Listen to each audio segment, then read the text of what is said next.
भारत के सभी राज्यों की खबर SNS न्यूज चैनल पर, खबर जो आपको रखे सबसे आगे। नमस्कार, मैं विशाल पटेल। खबर SNS टीवी में एक बार फिर से आपका स्वागत है। आइए रुक करते हैं कुछ खास खबरों की ओर और दिखाते हैं खबर SNS टीवी की यह खास रिपोर्ट। रामपुर लोकसभा प्रत्याशी महमूद प्रचा ने बताया कि मेरी लड़ाई मैं जब तक लड़ूंगा जब तक मुझे लोकसभा से जीत नहीं मिल जाती।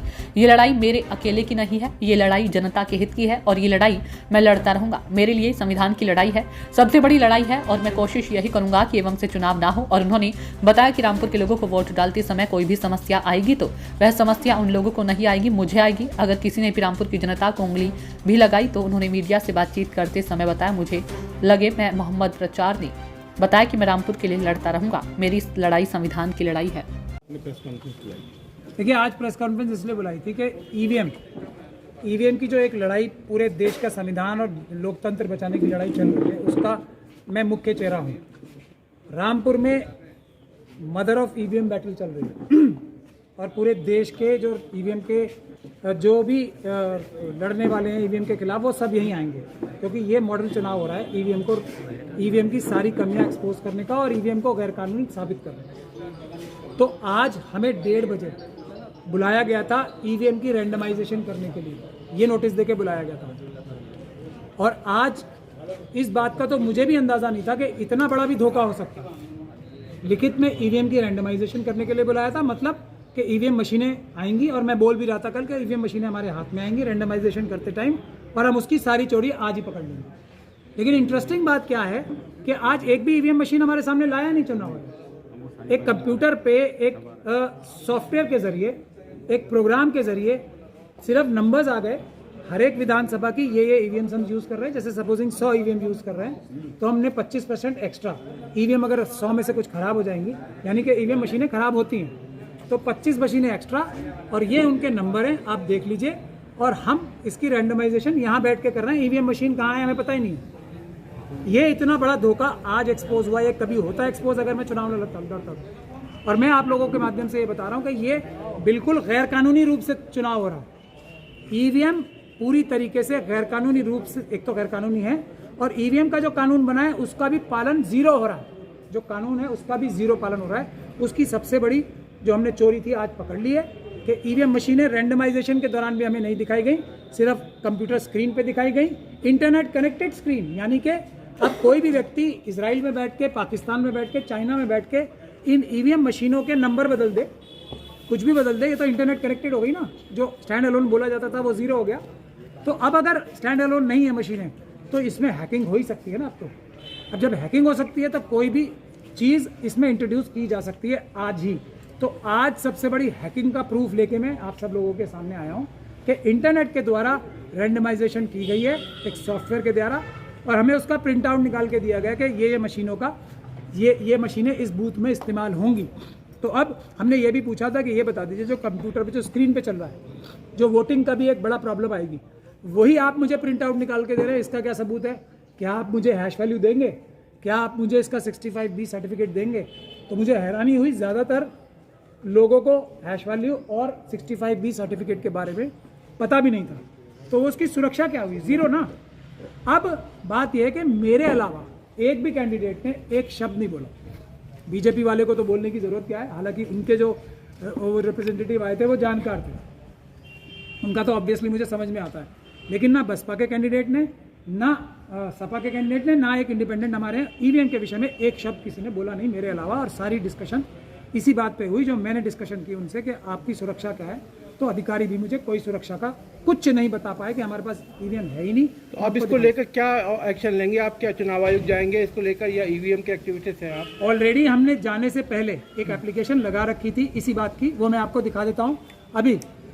एक मिनट वो दो यार, इधर आके खड़े हो ना वहाँ पे। मैं आपको वो एप्लीकेशन दिखा देता हूँ जो हमने लगा रखी है वहाँ पे, मेल के माध्यम से पहले ही भेज दी थी।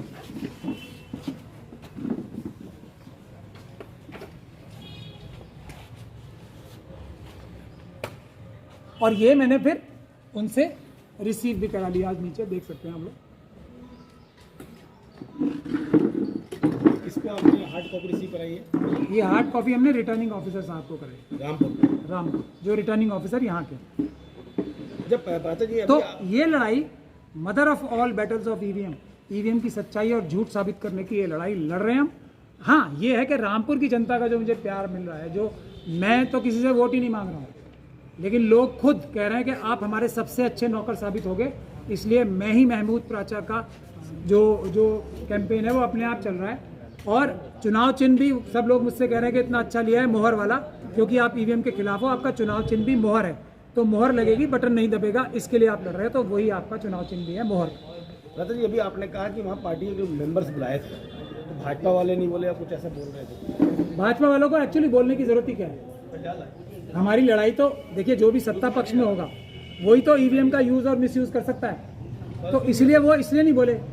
बाकी सबको बोलना चाहिए था ना, जैसे मैं एक इंडिपेंडेंट कैंडिडेट हूँ, मेरा चुनाव चिन्ह मोहर है, तो मैं बोला ना कि ये ईवीएम की जो मुझे पारदर्शिता चाहिए, मुझे विश्वास चाहिए कि ईवीएम से कोई धांधली नहीं हो रही है, कोई नहीं बोला। नहीं तो बसपा और सपा क्या सपोर्टर है उसके भाजपा के? You mean? नहीं, ये मैं नहीं कह सकता, लेकिन शायद उन्हें पता ही नहीं होगा ना इस बारे में। यू आर सेइंग दैट कि बसपा वाले सपा वाले नहीं बोले तो? मैं आपको तथ्य बता रहा हूँ, अगर उनका गठजोड़ है या नहीं है ये आप अपने आप निष्कर्ष निकालें, कैंडिडेट्स को देख के निष्कर्ष निकालें।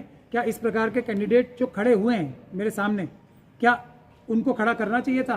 क्या जब हम लोग कह रहे थे कि आप ऐसा कैंडिडेट दो जो पुलिस और प्रशासन की ज्यादती से निपट सके, रामपुर की जनता को पुलिस प्रशासन के गैर कानूनी एक्टिविटीज से, उन्हें वोट देने जाने से रोकने से रोक सके, तो क्या प्राचा क्या जो आम जनता के साथ, यहाँ एक रिक्शा वाले के साथ, ठेले वाले के साथ, कार चौक वाले के साथ जो जुल्म और ज्यादती डेली होती है, एक सड़क चलते आदमी के साथ, नहीं, वो तो रामपुर के उपचुनाव में भी हुआ था, वो तो रामपुर की जनता उस बात की गवाह है, सत्ता। तो मैं वही कह रहा हूँ ना, ऐसा कैंडिडेट मुझसे अच्छा है जो पुलिस प्रशासन की ज्यादती कानूनी और संवैधानिक तरीके से क्या करेंगे इस चुनाव में? पुलिस का डंडा चलेगा तो? मैं सीधा सीधा ये बोल रहा हूँ, मैं यहाँ पर हूँ, किसी ने, चाहे चीफ मिनिस्टर क्यों ना हो, चाहे प्रधानमंत्री क्यों ना हो, ये यहाँ के लिए नहीं बोल रहा हूँ, चाहे होम मिनिस्टर साहब हमारे ओजस्वी अमित शाह साहब क्यों ना हो, या डीजीपी पुलिस क्यों ना हो, चाहे यहाँ के डीएम क्यों ना हो, चाहे यहाँ के कमिश्नर ऑफ पुलिस क्यों ना हो, चाहे यहाँ के सीओ क्यों ना हो, चाहे यहाँ के कोई कांस्टेबल क्यों ना हो, किसी व्यक्ति को गैर कानूनी रूप से उंगली लगा दी ना रामपुर के एक पुरुष या महिला को, उसका मतलब मुझे उंगली लगा दी, अगर गैर कानूनी रूप से लगाई उंगली तो जेल भिजवाने का काम करूंगा, चाहे कोई भी हो, सभी भारत देश की जनता के नौकर हैं, चाहे चीफ मिनिस्टर हो, डीजीपी हो, चीफ सेक्रेटरी हो, और ये जो बाकी अधिकारी हैं वो उनसे बड़े अधिकारी नहीं हैं। अगर संविधान तोड़ दिया किसी ने, अगर कानून तोड़ के, अगर पुलिस की वर्दी में भी है कोई, तो वो अपराधी बन जाता है, और अपराधियों को जेल भिजवाने का काम हर एक अम्बेडकरवादी का होता है, और मैं अम्बेडकरवादी हूँ। किसी को उंगली लगा दी गैर कानूनी तरीके से तो इसका मतलब मुझे उंगली लगा दी, है ध्यान रख ले प्रशासन। तो आप कैसे फसाद करेंगे पूरे चुनाव? नहीं, जेल भरेगी इस बार जो अपराधी पुलिस की वर्दी में और प्रशासन की वर्दी में है। अभी तक तो हमारे मालिकों को है ना, देश की जो जनता है